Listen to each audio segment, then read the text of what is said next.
Hello, and welcome to Principles of Marketing. I'm your Professor John Harvey, and congratulations to making it to week 2. I know this is a challenge for some students in terms of getting enrolled or getting your textbook stuff worked out or getting through whatever kind of grading, the tuition stuff.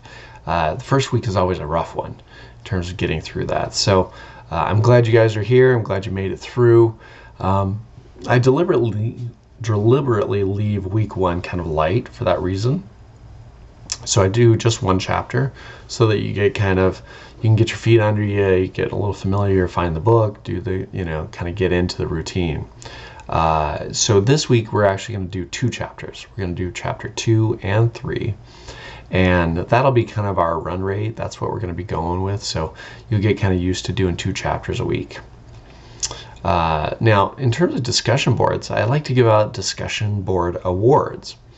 And sometimes it's based on merit. Sometimes it's based on just little things that catch my eye and things that are kind of most interesting to me. So this week's discussion board award goes to Teo. And Teo used the most interesting use of tabbing. So the discussion board was on, inform, persuade, and remind. And I think you guys found that this was a little more challenging than you thought, right? Trying to summarize these kind of concepts for a business, it's a little challenging to try and really evoke what you're trying to get to in as few words as possible. It's one thing to write a paragraph. It's another thing to write 4 words or, like half a sentence or something like that. And so hopefully you realized, how challenging that can be. This is what I love about marketing. It's kind of this blend of art, in terms of evoking imagery or evoking thought or a feeling or emotion or, something like that. And sometimes it's with pictures, sometimes it's words, sometimes it's both of those. And and yet it's part of business. And so I think it's just kind of this neat little intersection of that stuff. I mean, some ads and stuff are just very creative. And, you definitely watch a commercial and it causes some emotion for you, So that's part of what I love about marketing. So anyway, but Teo did a great job with the discussion board and also kind of just coming up with some creative tabbing. So kudos to you, Teo.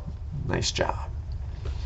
All right. I did need to talk with you guys about some of the connection assignments. So I don't think I particularly called it out in my syllabus, but I only grade the first attempt of those assignments. So you're welcome to do them and redo them if you want to, so you can kind of understand or make sure you get the right answer and kind of follow through on that. But for grading purposes, I just grade your first attempt. So that's my little hook, kind of forces you to really pay attention and try and do well the first time. So if you need to take notes or, kind of reread and kind of be prepared for that stuff, that's kind of what I'm driving to there. So the first attempt is what I grade. Again, you're welcome to take it and retake it and look at it and, do whatever you want to for educational purposes. Just for grading, that's what I'm looking at. Now, chapter 2 really gets into something that I love. Chapter 2 talks about a SWOT analysis. So strengths, weaknesses, opportunities, and threats. And strengths and weaknesses are internal things for a company, things that the company does well.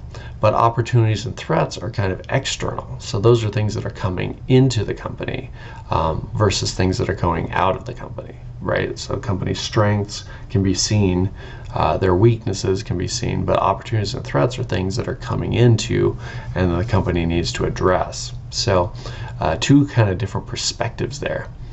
Now, what I'd tell you is that the SWOT analysis is a great little tool. It's great for businesses, it's great for families, it's great for you in your own personal life. So as you go through this thing, it's a great little tool to sit there and go, what are my strengths? what are my weaknesses? What are the opportunities that I have coming, and what are the threats that I need to address? Right? Even just kind of using those words, it just generates those questions. What are the strengths? Should we do more of those? What are our weaknesses? Should we address those? Should we reach for help? How should we handle these? Right?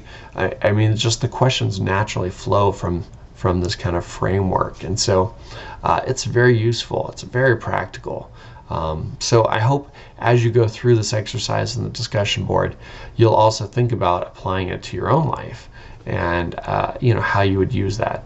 But you can use it for a department, you can use it for a business, you can use it for a family. I mean, it's just such a versatile tool. So you're going to be doing a lot of these, because I do require them in the business or in the marketing evaluation. So get familiar with it.